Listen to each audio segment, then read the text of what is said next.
All right, Dr. Obioha Oti, National Vice President, Association of Mobile Money and Bank Agents, is joining me right now virtually. Good morning, Dr. Oti, and welcome back. Okay, good morning, Nancy. You know why I'm laughing this morning. So welcome back on the Okay, program. Now let's get started. Let me thank you. start. Let me start by asking you, really, do you have an idea of how many mobile money agents we have in Nigeria? Let's start from that premise. How many of your people are servicing us, and perhaps financially including the financially excluded in Nigeria? Okay, I think this question came up last time, and I gave Oh, you an answer. okay. I can't remember that. But go ahead. Okay, um, we are right now trying to find a more definitive way of gathering fresh data about that is concerning the mobile money and the agency banking space. But presently, if you go to our website, Amban website, you will see some of the figures there. So presently, we will have recorded over 500,000 mobile money and agent bankers in Nigeria. But we know that if you go to the field, we have over 1 million people that are actively engaged in the business of mobile money and agency banking. So Wow. Okay. Dr. Oti has disappeared on me. That's his network. Let's try to reconnect Dr. Oti, and I hope that the network doesn't really, interfere with us so much this morning. Dr. Obioha Oti is the National Vice President, Association of Mobile Money and Bank Agents in Nigeria. This discussion is really very important this morning, especially as I've also heard instances and a situation of naira scarcity, banks rationing the naira supply to people. I would really have wanted his opinion on that. Is Dr. Oti back? it's like there is a bit of network challenge Okay, okay, somewhere. okay, Dr. Oti, I can hear you now. Please go ahead. Okay. So I said that right now, one of the key projects we have on hand is to be able to get the total actual number of active participants in the mobile money and the agency banking space. But in our repository, in our database, we have over 500,000 registered mobile money and agent bankers already. But we know that if you go out in the field, we have over 1 million practitioners, already within the field that we have not captured within our database. So Okay, one of the projects we have for year 2024 is to make sure that we get all the information about all these agent bankers, wherever they are operating within Nigeria. And okay. we believe that we can get at least 2 million persons within our database. Okay, let me go right in to ask you the question which I mentioned earlier. I would like you to speak to me about the state of naira supply from your own perspective, because we're getting information that there's seemingly naira scarcity, though the Apex Bank has come out to say that's not true. The Apex Bank has also said old notes, the 200, the 500, and 1,000 naira notes should go side by side with the new notes. The Supreme Court has has okayed that from the Central Bank of Nigeria. So speak to me about this. Is there really naira scarcity? Yes, just like you said, the CBN has done a lot. They have tried to make sure that information is disseminated to different banks and the financial institutions so that everybody will know that the Supreme Court has vacated that ruling concerning the usage of the old naira. Then also, the Apex Bank has tried in terms of making sure that the currencies are released to the members of the public. They have really done well. But the truth about it is that we that are on ground, we know that there are cash challenges here and there. Our members have reported both in the north and in so many states within the south that accessing cash has not been so easy. And though a lot of our people are, finding a way to collaborate with financial institutions that will help out in that way. But from our national office and our state office, we are equally trying to make out a makeshift arrangement to make sure that our members really don't have a lot of challenge. Because as it is now, even though banks will tell you that they have cash available, but when you go to the branches of many of these commercial banks, you will discover that it's not as easy as they are talking about. Yeah. What exactly is the issue when you interface with the banks? What do they say is the issue? Because Um, the Supreme Court and the CBN has given a go-ahead that both monies should go side by side. The Apex Bank says, of course, there is supply. They've pumped money into the system. So I'm wondering where this scarcity concern is coming from. Is it coming from the banks? What is your own sense of it? Or is it that members of the association too are hoarding the money? Like we saw during the Naira redesign days. Yes, we saw during the Naira redesign days. Was it early this year? Okay, from December no, of last year. let me interject at this point. Okay. What our members are actually doing is they are doing everything possible to source out cash How to are they enable them sourcing to it? Because you service. people, you don't Now, print now. Do you print Naira?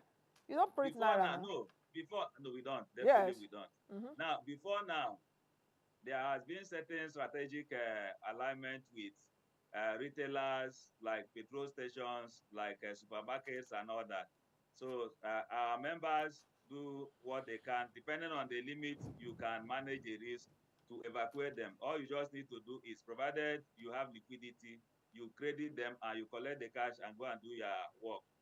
But as it is now, our members in various parts of the country has reported that some of these people would rather sell the cash to you than just release it to you for you to go and work with, and they credit them.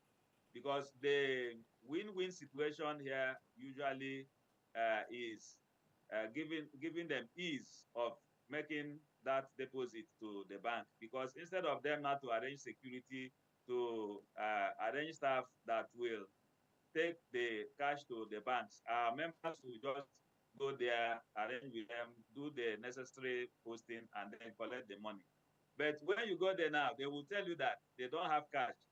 As immediately they notice that you are not willing to pay certain amounts to be given the cash, they will tell you that they don't have cash, and there is nothing you can do about it. So these are challenges we are having. It So, is so, not so is it linear. It's not a linear observation. It depends. It's scattered across different places based on different levels of shortage.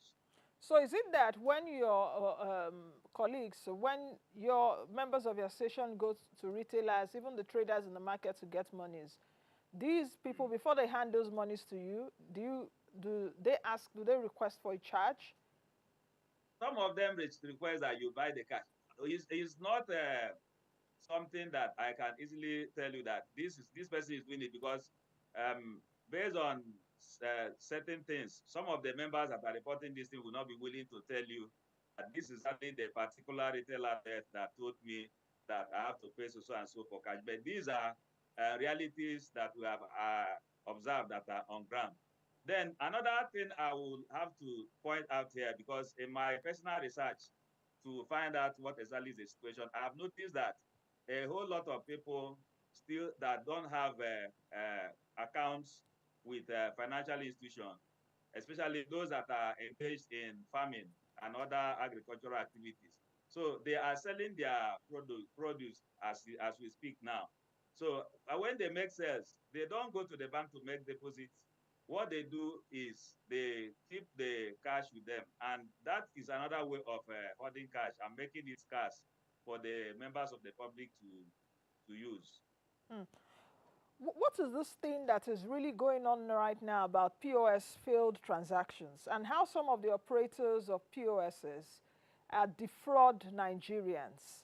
I don't know, you must have seen a lot of videos online talking about Yes, debits. I've seen Yes, that. or they will debit a customer, it doesn't go. The POS operator now defrauds. I know of a situation, I think was it last year, a POS operator was jailed, I think, for 97,000 naira failed transaction or so. So speak to me about this and how your association is trying to check it. Because this is a festive season. Yes, we have seen a lot of cases like that. There are a lot of fraudsters that are infiltrating the industry. And one of the things we have on our table right now, because the association just had new crop of leaders. So one of the things we have on our table now is to make sure that we stamp out all these fraudsters that are, infiltrating the system. One of the ways we have been trying to do that is to enlighten the members of the public and particularly train our members. Then another direction we want to go is to make sure that we sanitize the system so that those that are not expected, supposed to play within the space, do not come in. Then the case of fraudsters, masquerading as mobile money agents, or even certain persons that are actual mobile money agents trying to defraud unsuspecting members of the public. We've seen several things like that. But if we notice that somebody that is a member does something like that, we have disciplinary measures that will give out to such persons, including handing them over to the police when we notice that a crime has been committed. At least this one will be within the people you control and you regulate. You mentioned earlier that if you take like latest data, you may have up to 2 million people that are operating in that sector. There are a lot of so you have over 1.5 million people that are not within your sphere of regulation. Because this is our space. Yes. So we don't necessarily need to extend our disciplinary measures to people that are not within our association. So however, how do we checkmate that? Because what they are doing is affecting our business, we will take it up with them through the necessary law channels. But there is even a more burning issue right now that we are looking at, which I want to bring up, if you may please. They recently released a directive from CBN on BVN and NIN. On NIN, I raised it before. 1 to 3 accounts, and also the NIBSS directive of that was disconnecting SKSP, SSPs, yes. and from the outward transfer system. So these are some of the issues now that are giving panic within our space. So now let me speak to Go ahead. Let me speak to the CBN directive. I know, you and I know that the CBN recently has a new management in place. And I looked at the document that gave this directive, and I saw that they were signed by Chibuze Fobi, the Director of Payment System, and the Haruna Mustafa, the Director of Financial Policy and Regulation. So I've been following these guys for a while now, and I know that they are very smart guys. They definitely know what they are doing. And I'm sure the CBN knows how best to help make the Nigerian economy better. However, we that are the players on ground just want to plead with the CBN that there are some of the policies that we bring out that look very good, very well to help the economy, because this policy on BVN and NIN, the fraud issue we are talking about, if it is properly implemented, it will really help to a very great extent to curb fraud, to make sure that the issues of identity and all that we have all over the country will really be solved to a reasonable extent. But one thing we want to plead is that policies should be implemented based on the realities that we have on ground. If we follow fire brigade approach in trying to implement policies, what will happen is that there will be panic within the system, and the positive effect will become counterproductive at the end of the day. Let's talk about this NIBSS statement that came out. But I would need the clarity of it, because there's a lot of confusion, and I also see a lot of confusion even from the media. This morning, somebody sent me a WhatsApp chat that, is it true that CBN has decided to close down OPay, that's to close NIBSS down PANPay, to close... Yes, that's people don't even know the difference. Yes. Yeah, so now I have to, because what we do in our association, we do a lot of clarification, we do through a lot of light, on some of this. And NIBSS is I know NIBSS very well. I'm one of the facilitators in NIBSS. I facilitate on digital financial services. So I NIBSS is a understand how payment gateway. yes, a payment gateway. Yes. Now, the point is that NIBSS did not say that the policy on it, the directive did not say that these institutions will be removed or that they will no longer be able to do transactions. What that directive said is that because of the CBN regulation, the necessary paragraphs have been quoted in that very document. That because of that regulation, that some of these institutions are not licensed to do Money outward transfers. transactions. Yes, Yes. outward, just outward, not inward. Yes. It's very specific. You understand?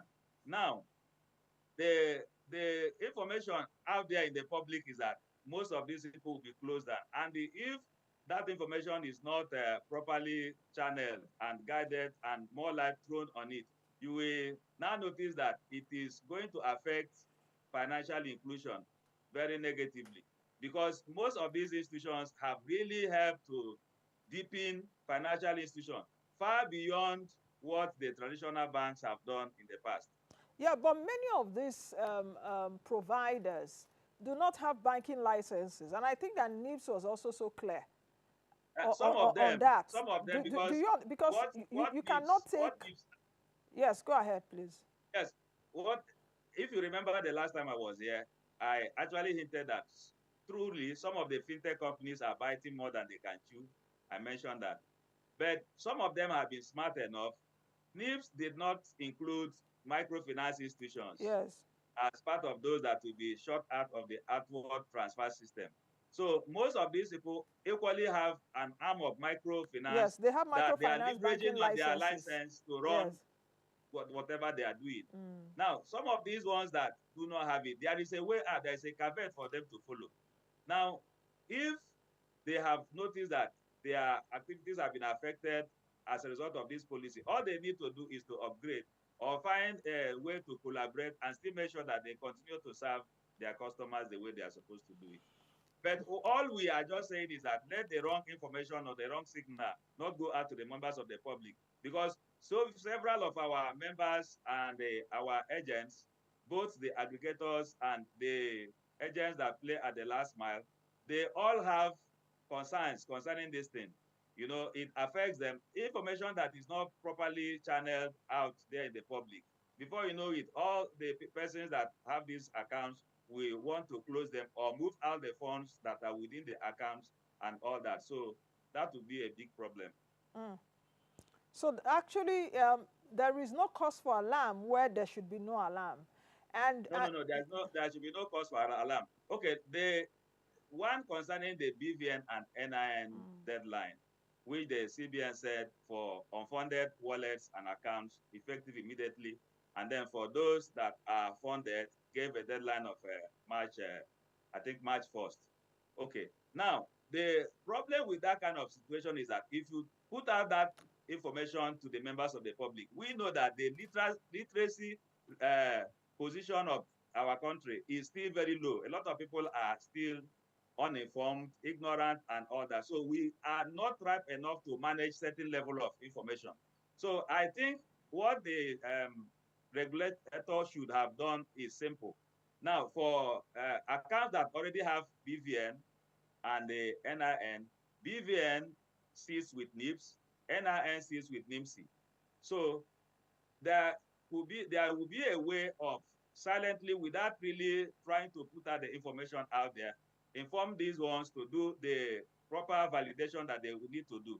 Then for tier 1 accounts that are just opened, if you check all the tier 1 accounts or wallets, there is none of them that don't have a phone number. Definitely, each and every one of them has phone number.